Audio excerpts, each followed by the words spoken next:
For these many years, the sun and the seasons dictated the rhythm of human life. Tools were extensions of the human arm, and power was limited to the strength of a horse, the flow of a river, or the direction of the wind. The world of a merchant in 1700 was fundamentally similar to that of a merchant in ancient Rome. Everything was local, hand-produced, and finite. But in the late 18th century, within the damp, mineral-rich landscape of Great Britain, that ancient rhythm began to break. Humans learned how to extract power from the earth itself and to scale it beyond anything seen before. We call it the Industrial Revolution. Beginning around 1760 and spreading to continental Europe and the United States, this event marked the transition from hand production to machines. It was the moment humanity unlocked the stored energy of millions of years, using it to drive the gears of a new civilization. In the mid-18th century, Great Britain was the leading commercial nation on Earth. It controlled a global empire stretching from the Caribbean to the Indian subcontinent. It was a nation of merchants, thinkers, and entrepreneurs. But more importantly, it was a nation sitting on a literal mountain of coal. This single resource, combined with an unprecedented entrepreneurial spirit, would spark a fire that would consume the old world and forge a new one. To understand how this revolution began, we must look at the 5 pillars of industrial supremacy that allowed Britain to outpace the rest of the world. First was high agricultural productivity. The British agricultural revolution had already begun, using mechanical seed drills and iron plows to produce more food with fewer workers. These freed up a massive labor force that was now looking for work. Second was political stability and the rule of law. Unlike many of its neighbors, Britain had a legal system that protected property rights and encouraged the formation of joint stock companies. The third pillar was a geographic windfall. Britain was an island with extensive coastlines and navigable rivers, making transport easy. Fourth was the scientific revolution of the 17th century, which had created a culture of discovery and experimentation. And finally, there was the unique combination of high wages and cheap energy. In Britain, it was expensive to hire a man, but incredibly cheap to buy coal. This created a massive incentive to build machines that could do the work of humans. Before the factories, there was the putting out system. In small villages across Lancashire, families worked in their own homes. Women would spin wool or cotton into yarn, and men would weave that yarn into cloth on hand looms. It was a slow, domestic life. But the demand for textiles was exploding. Britain had developed a taste for white gold. Initially, Britain could not compete with the delicate hand-woven fabrics coming from India. Indian labor was 5 times cheaper, and their quality was unmatched. The British government even passed the Calico Acts to protect domestic wool and linen from Indian imports. But instead of stopping the trade, these laws forced British entrepreneurs to innovate. They needed a way to make cotton cloth faster and cheaper than anyone else. The first domino fell in 1733 when John Kay invented the flying shuttle. This simple device doubled the output of a weaver, but it created an immediate crisis. There wasn't enough yarn to keep up with the looms. It took nearly 8 spinners to supply a single weaver. The imbalance remained a bottleneck for decades until James Hargreaves stepped forward with the spinning jenny. This wooden-framed machine allowed a single worker to spin multiple threads at once. It was small enough for a cottage, but it was the first step towards the factory. Then came Richard Arkwright, a man who nurtured inventors and protected his patents with a legal iron fist. He developed the water frame, a machine that was too large for a home and required the power of a rushing river. Arkwright built the world's first true cotton mill, proving that production was no longer a family affair. It was now an industrial process. Within a few years, Samuel Crompton combined the best of both machines into the spinning mule, which could produce thread finer and stronger than anything made by hand. The result was staggering. In 1750, Britain imported 2.5 million pounds of raw cotton.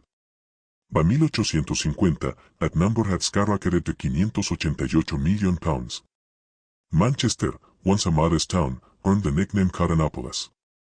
It was a city of 900 factories, a place where the sky was permanently bruised by coal smoke and the air hummed with the sound of thousands of spindles. But as the cost of cloth fell, the human cost began to rise. The quality of hand-woven Indian cloth remained superior for decades. But British machines were so productive they eventually undersold Indian artisans, destroying an entire industry and leaving millions without work. While the textile mills were spinning the world's clothing, another revolution was happening underground. As coal mines grew deeper to meet the demand for fuel, they faced an enemy, the water. Mines were constantly flooding, and traditional pumps were too weak to clear them. This necessity led to the birth of the steam engine. At the turn of the 18th century, Thomas Newcomen introduced the first successful piston steam engine. These were massive, hulking machines that sat at the mouth of mine shafts. They were incredibly inefficient by modern standards, wasting massive amounts of energy.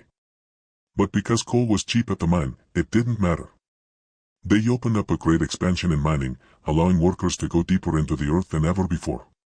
The true turning point came when a Scotsman named James Watt realized that the Newcomen engine was cooling its cylinder during every stroke, which was a massive waste of steam. Supported by his business partner Matthew Boulton, Watt perfected an engine that used a separate condenser. This single innovation increased efficiency so much that his engines used only a fraction of the coal required by older models. By the time the Watt engine had been fully developed into a rotative type, it could be used to directly drive the machinery of a factory. For the first time in history, mankind was no longer dependent on the wind, the tide, or the muscle of an animal. A factory could be built anywhere, not just next to a river. Steam was applied to everything. It blew the bellows of blast furnaces. It hammered iron. And it drove the looms. The invisible army of mechanical workers was growing by thousands of horsepower every year. Steam also transformed the iron industry. For centuries, iron had been smelted using charcoal, which meant the industry was limited by the available wood. But earlier breakthroughs by the Darby family had shown that coke, a purified form of coal, could fuel blast furnaces. This allowed for much larger furnaces and an explosion in production. As cast iron became cheaper and more available, it became a primary structural material. A famous early example is the Iron Bridge, a structure that signaled to the planet that a new material had arrived. New manufacturing processes such as puddling and rolling allowed for the production of structural iron at a fraction of the previous cost. Puddling was backbreaking, dangerous work. Few lived to see their 40th year, but their labor built the bridges, the factories, and eventually the railways that would knit the world together. As the factories grew, the landscape of Britain changed forever. This was the era of massive urbanization. In 1800, only 3% of the human population lived in cities. By the end of the century, that number was approaching 50%. People flooded in from the countryside, pushed by the enclosure of common lands and pulled by the promise of steady wages in the mills. Manchester was the template for this new world. Its population exploded from 10,000 pulgadas 1717 to over 2.3 million by the early 20th century. But this growth was chaotic and unplanned because people moved in so rapidly. There was not enough capital to build adequate housing. Families were squeezed into overcrowded slums, living in shanties with dirt floors and no sanitary facilities. Friedrich Engels, in his Observations of the English Working Class, described the back streets of Manchester as a stony desert. He saw rivers turned green by chemical waste and raw sewage. The stench of progress was a reality of daily life. Clean water was a luxury, and diseases like cholera and typhoid were endemic. In the mid-19th century, life expectancy in these industrial centers plummeted. In some districts, more than half of all children died before the age of 5. In city factories, a new kind of discipline was enforced. In the rural world, work followed the sun and the seasons. In the factory, work followed the clock. The factory system demanded that humans adapt to the pace of the machines. Shifts lasted 12 to 14 hours, 6 days a week. Most of the workers in the early textile mills were unmarried women and children. Child labor was not new, but the industrial system made it more visible and more grueling. Children as young as 8 were employed as scavengers, crawling under moving machinery to pick up loose cotton or pieces who stepped into the frames to repair broken threads. They were paid a fraction of an adult's wage, sometimes only 10%, and were often preferred because they were small and easier to manage. This created a profound social crisis, leading to the first general laws against child labor, the Factory Acts, which eventually limited the working day and began the slow process of moving children from the factory floor to the schoolroom. Yet despite the hardship, the Industrial Revolution also created a massive new middle class. For the first time, there was a growing population of businessmen, clerks, foremen, and engineers. These people lived in comfortable homes with carpets, mirrors, and the latest consumer goods. They were the drivers of a consumer revolution where luxury items like sugar, tea, coffee, and fine Wedgwood china became affordable for the new urban elite. As production increased, the old system of muddy roads and slow river barges could no longer cope. The Industrial Revolution needed a way to move bulk materials, coal, iron, and cotton, quickly and cheaply. The answer was a massive expansion of infrastructure. First came the age of canals. High-profile projects like the Bridgewater Canal showed that moving coal by water was far more efficient than land transport. The success was so great that coal prices in major cities fell by half almost overnight. This success inspired Canal Mania, a building spree that linked major manufacturing centers and allowed a single horse to pull a barge carrying tens of times more weight than a cart. But the canals were soon eclipsed by the most iconic invention of the era, the railway. Railways were made possible by three things: cheap puddled iron for the rails, the rolling mill to shape them, and the high-pressure steam engine. Innovators like Richard Trevithick and George Stephenson realized that if you put a steam engine on wheels and ran it on iron rails, you could move weight at speeds the world had never seen. The opening of the first intercity railway between Liverpool and Manchester was a sensation.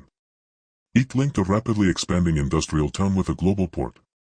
Passengers could now travel between cities in hours instead of days. The railway broke the isolation of the rural world, allowed ideas to spread at the speed of steam, and provided a massive new source of employment. On the oceans, steam was doing the same. While improved sailing technologies had already boosted speeds, the arrival of the steamship meant that global trade was no longer entirely dependent on the wind. The world was shrinking. A merchant could now track the movement of goods with a precision that would have been unthinkable a generation earlier. For decades, Britain tried to keep its industrial secrets to itself. Laws were passed to prevent the immigration of skilled workers and the export of machinery, but the fire could not be contained. British entrepreneurs were eager to expand, and other nations were desperate to catch up. Belgium was the second country to industrialize, thanks to its rich coal deposits in Wallonia. The region transformed rapidly. Transplanted English engineers built massive integrated factories that handled everything from raw materials to the finished steam engines. By the middle of the 19th century, the landscape mirrored the industrial valleys of northern England. In France, the revolution was slower and more steady. French historians argue that the country didn't have a single takeoff point, but rather a gradual evolution through the 18th and 19th centuries. Germany, however, was a different story. Divided into dozens of small states, Germany lacked a unified market. But the construction of railways acted as a catalyst. The railways linked the major cities and created a massive demand for steel. By the time of German unification, the Ruhr Valley had become a powerhouse of heavy industry, eventually leading the world in chemical research and production. Across the Atlantic, the United States followed its own path. Initially a producer of natural resources, the U.S. began to industrialize. After the arrival of skilled workers who had memorized the designs of British machines, the Americans added their own innovation, the American system of manufacturing. This was the development of interchangeable parts. Instead of each item being made by hand, machines produced precision metal parts that were identical. This allowed for mass production on a scale never seen before. Even in the East, the revolution was taking root. Following the Meiji Restoration, Japan made a deliberate decision to catch up with the West. The government built railways, improved roads, and funded model steel and textile factories. Thousands of students were sent abroad to learn modern science and technology. By the end of the century, Japan had transformed from a feudal society into a modern industrial power. Not everyone welcomed the new age. For many craft workers, the Industrial Revolution was a disaster. Skilled weavers who had spent years mastering their trade suddenly found themselves unable to compete with machines. This despair led to the Luddite movement, where workers began breaking into factories and smashing the machines that had stolen their livelihoods. The government responded with force, protecting the new industry at all costs. In the countryside, laborers destroyed the threshing machines that had made their labor redundant. These were the screams of an old world dying. But from this unrest, a new kind of organization was born. The trade union. Workers realized that while one man was powerless, 1,000 men could halt production. Despite early laws forbidding them, unions slowly gained the right to strike, forcing improvements in wages and working conditions. In the world of ideas, the revolution sparked a massive philosophical debate. Thinkers like Karl Marx witnessed the factories of Manchester and saw a system of exploitation that he believed would lead to a total social transformation. On the other hand, the romantics, poets and artists, recalled at the dark satanic mills. They mourned the loss of nature and the traditional rural life, stressing the importance of the human spirit over the monstrous machine. Even the environment was beginning to push back. The origins of the modern environmental movement lay in the response to the smoke pollution of the 19th century. Laws were eventually passed to regulate the toxic gases given off by chemical plants. Scientists began to trace the link between polluted water and disease, leading to the construction of massive new sewage systems that diverted waste away from the rivers that had become open sewers. By the middle of the 19th century, the first industrial revolution had matured. But the second wave was coming, one that would be defined not by iron and steam, but by steel, chemicals, and electricity. The invention of the Bessemer process allowed for the mass manufacture of steel, which was stronger and more flexible than iron. It allowed for the construction of skyscrapers and giant industrial corporations. Petroleum began to replace coal, and the internal combustion engine opened the door for the automotive industry. Electricity brought a new kind of magic. Gas lighting, which had allowed factories to stay open late into the night, was replaced by the electrical grid. The rhythm of the city became permanent, 24 hours a day. The age of mass consumption had arrived. Shopping became a cultural activity, with grand department stores offering a dizzying array of goods. The world was now connected by the electrical telegraph, and literature for the masses was being circulated on an unprecedented scale. Looking back, the Industrial Revolution was the most important event in human history since the invention of agriculture. It brought sustained growth and lifted the material advancement of the Western world. For the first time, income and population began to undergo sustained growth. But it was also a revolution that demanded new ideas for managing human society. It created an enormous economic division in the world and shifted the center of gravity from the east to the west. The landscape of our planet would never be the same. The quiet green fields were replaced by the grid-patterned cities and iron arteries of a new era. The legacy of the 18th century is embedded in the very DNA of our modern lives. We are the direct descendants of that first coal-fired spark. The Industrial Revolution didn't just build our cities. It fundamentally redefined what it means to be human, shifting us from a species that followed the slow rhythm of the seasons to one that demands the world move at the speed of a machine. We have inherited a world of boundless convenience and breathtaking speed. But we also carry the weight of the environmental and social shadows that progress left behind. The Industrial Revolution began as a solution and ended by changing more than it intended. Revolutions arrive silently, and by the time we notice, we can't imagine life without them. I'm Tim, watching the past so we can understand the present. And together we keep history reborn. See you in the next era.